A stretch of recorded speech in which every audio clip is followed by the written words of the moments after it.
এই সময় যদি নায়িকা হন, নায়ক হিসেবে কাকে চাইবেন? শাকিব খান, আরিফিন শুভ, আফরান নিশু, সিয়াম আহমেদ? আমার কাছে হচ্ছে সবাইকেই ভালো লাগে, বাট মোস্টলি হচ্ছে শাকিব খানকে খুবই ভালো লাগে। কেন? কারণ তার অ্যাক্টিং স্কিল অনেক বেশি সুন্দর, প্লাস ওনার স্ট্রাগলিং খুবই ভালো লেগেছে আমার মেইনলি। আর তার হাসিটা খুবই সুন্দর। আচ্ছা, শাকিব খানের বিপরীতে যদি অভিনয় করেন, শাকিব খানকে কি বলে ডাকবেন? ভাইয়া না আঙ্কেল? না, আঙ্কেল অবশ্যই বলবো না, ভাইয়াই বলবো। আমি যেটা সাধারণত দেখেছি যে মিডিয়াতে কাজ করতে হলে সবাইকে হচ্ছে ভাইয়াই বলতে হয়, আঙ্কেল বললে তারা আর কি মাইন্ড করে। এখন আঙ্কেল যদি আপনাকে প্রপোজ করে তাহলে কি করবেন? প্রপোজিং করলে কি করব, যদি অ্যাকসেপ্ট করার মতো হয় তাহলে অবশ্যই অ্যাকসেপ্ট করব। সামনে ওইভাবেই মানে নায়িকা বা এরকম টাইপেরই হচ্ছে হওয়ার ইচ্ছা। নায়িকা হওয়ার জন্য কি প্রস্তুতি নিচ্ছেন? প্রস্তুতি সব দিক থেকে হচ্ছে প্রস্তুতি নেওয়া হচ্ছে, তো দেখা যাক কোন পর্যায়ে যাওয়া যায়। নায়িকা হতে হলে কি কি করতে হবে? অবশ্যই ফার্স্টলি আমাদের যেটা হওয়া উচিত, স্লিম হওয়া উচিত, মানে ফিট রাখতে হয় নিজেকে সব দিক থেকে, যেমন কি সব কিছু থেকেই আর কি মানে সব জিনিসে পারফেক্ট করতে হয়। অভিনয়ে কাকে আদর্শ মানেন বা কার কার অভিনয় দেখেন যে পছন্দ করেন, তার মতো হতে চান? আমি হচ্ছে মেইনলি আগের যদি বলতে চাই তাহলে শাবনূর আন্টির অ্যাক্টিং খুবই ভালো লাগে। শাবনূর আন্টি? হ্যাঁ, শাবনূর আন্টি। আর যদি নাটকের ক্ষেত্রে বলি তাহলে মেহজাবিন আপু আমার খুবই ভালো লাগে, মোস্ট একজন ফেভারিট, মানে আমার আইডল। তার তার মতো অভিনয় করার জন্য যে কত স্ট্রাগল করতে হয়, কত সময়, ওই প্রস্তুতিটা বা ওই প্যাশনটা আছে?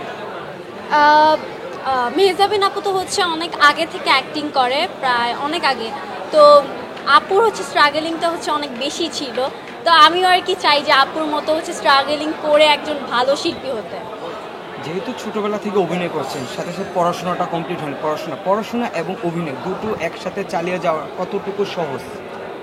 আমি বলবো না সহজ, এটা অনেকটাই কঠিন, কারণ একদিকে হচ্ছে পড়াশোনা, যেটা হচ্ছে অনেক হার্ডওয়ার্কিং একটা কাজ, আর অভিনয় কিন্তু হার্ডওয়ার্কিং, মানে খুবই সহজ না, এটাও খুবই হার্ডওয়ার্কিং করতে হয় এটাতে। তো দুটোটা করতে একটু প্রবলেম হয়ে যায়, বাট ম্যানেজ করে নিই। কোনো রকম ছাড় দেয় অভিনয়ের জন্য স্কুল থেকে? ছাড় বলতে জাস্ট একটা জিনিস খুবই ভালো লাগে যে স্কুলের পপুলারিটি, মানে আমার অনেক পপুলারিটি আছে, যে স্কুলের কেউ দেখলে এই তুমি অ্যাক্টিং করো না, তোমাকে তো আমি টিভিতে দেখেছি, তোমাকে নাটকে দেখেছি, মানে এই জিনিসগুলো খুবই ভালো লাগে। সেলফি তুলতে চায়? হ্যাঁ, অবশ্যই। আমার তো অনেকগুলো ফ্রেন্ড আছে যে ছবি তুলতে যায়, দেন হচ্ছে স্কুলে যেসব ছোট বাচ্চারা আছে তারাও হচ্ছে ছবি তুলতে চায়। আচ্ছা, যেহেতু সেলিব্রিটি এত পরিচিতি, স্কুলের স্যারেরা এরকম হয় যে অল্প মার্কের জায়গায় বেশি মার্ক দিয়ে দেয়? এখন হচ্ছে পড়াশোনা হচ্ছে নিজের কাছে, এখন এইটার জন্য হচ্ছে মার্ক বাড়িয়ে দেবে এটা তো ঠিক না।